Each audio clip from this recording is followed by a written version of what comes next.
seja muito bem-vindo a mais um Prosa Caipira. Você que está me acompanhando, os nossos respeitos, os nossos cumprimentos a você.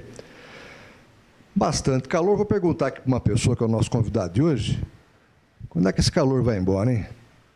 Rapaz, eu estou esperando, para mim já teria ido embora já. Eu já estou cansado um pouco do calor, viu? Já seria bom se o frio já tivesse chegado um pouquinho.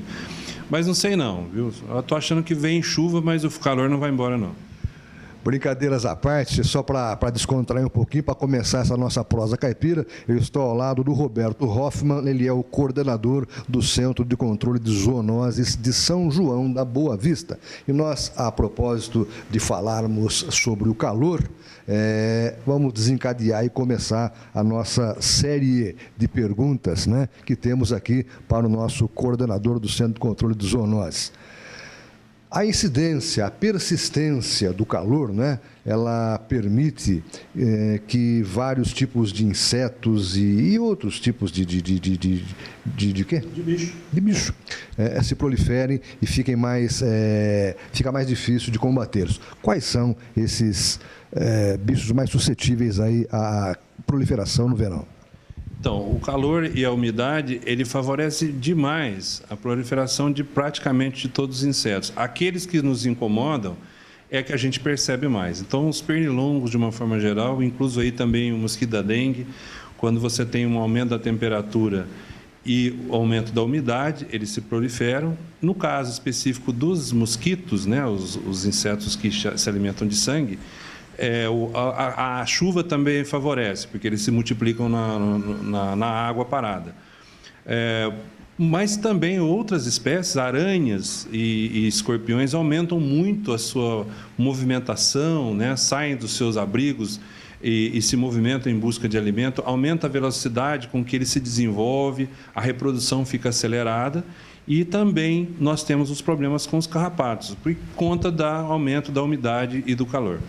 É exatamente essa a nossa preocupação, né? Nós todos temos um animalzinho em casa, você na sua casa tem o seu cãozinho, você na sua propriedade rural tem o seu cavalo, a sua vaca, enfim, né? Deve ter percebido que efetivamente nesta época do ano aumenta aí a incidência de carrapatos. Quais são os carrapatos? Vamos falar de carrapato. Quais são os carrapatos mais comuns, particularmente aqui em nossa região?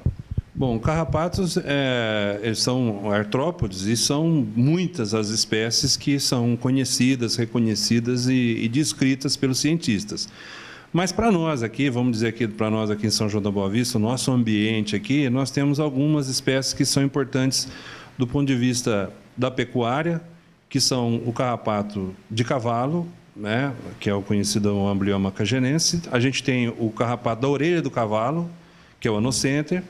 E também temos o carrapato do boi, que é o Boófilos. Então, essas são mais importantes do ponto de vista da importância pecuária. Mas nós temos nas cidades também o carrapato de cão, que é chamado também carrapato de concreto, que há muitos e há milhares de anos ele se adaptou. E ele gosta muito de se alimentar do sangue do cão. Praticamente, ele não acomete outras espécies. Principalmente são realmente os cães, os canídeos, que é o chamado Rhipcephalus sanguineus, é o nome dele. Agora, mito ou realidade? O carrapato ele vem pelo vento, ele como é que o animal, como é que ele chega no hospedeiro, no animal?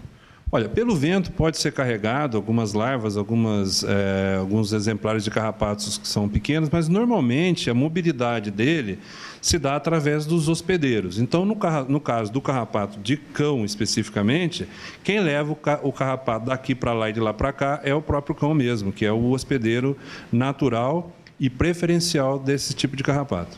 Vamos dividir, então, esse nosso programa de hoje, essa nossa participação de hoje, em duas fases distintas. Vou começar, como já começamos, a tratar do assunto carrapato doméstico. Chamar de doméstico é isso de concreto. Não é um carrapato feito de concreto, e sim um carrapato afeito ao concreto. Agora fui bem, não foi? Então, é o seguinte, esse é no seu cãozinho, na sua casa. Como é que elimina, como é que cuida do seu cachorro?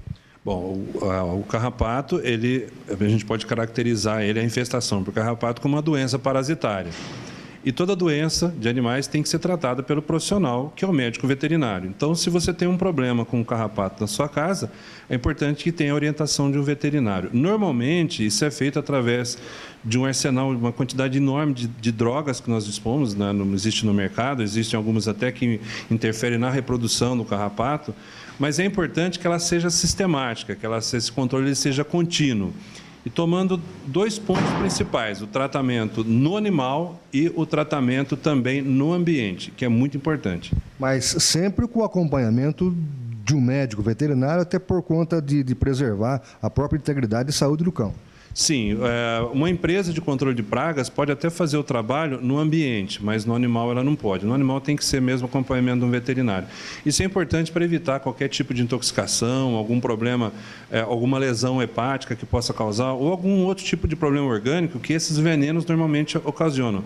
Também, em algumas situações, o uso inadequado do veneno pode causar um impacto ambiental e você tem um efeito contrário. Se não for bem utilizado, você tem um efeito contrário. Você tem a impressão que a infestação acabou, mas, na verdade, você vai ter um efeito que é um retorno de uma infestação maior do que aquela que você tinha originalmente. Na qualidade de coordenador do Centro de Controle de Zoonoses, temos notícias sobre infestações ou sobre surto, enfim, algo que possa se preocupar na cidade nesse período de muito calor com relação ao carrapato concreto?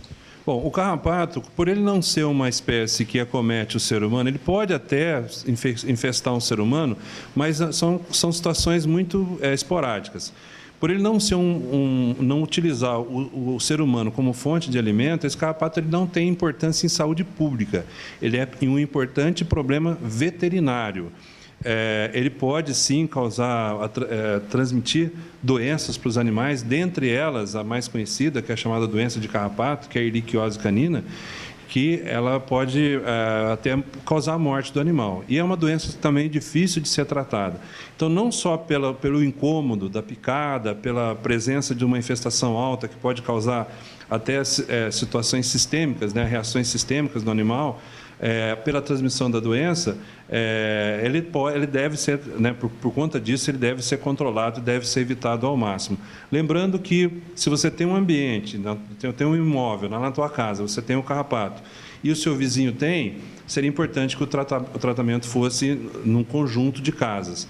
E aquela historinha de deixar o animal sair só para dar uma voltinha e fazer as necessidades, é exatamente e principalmente dessa forma que os animais acabam se infestando.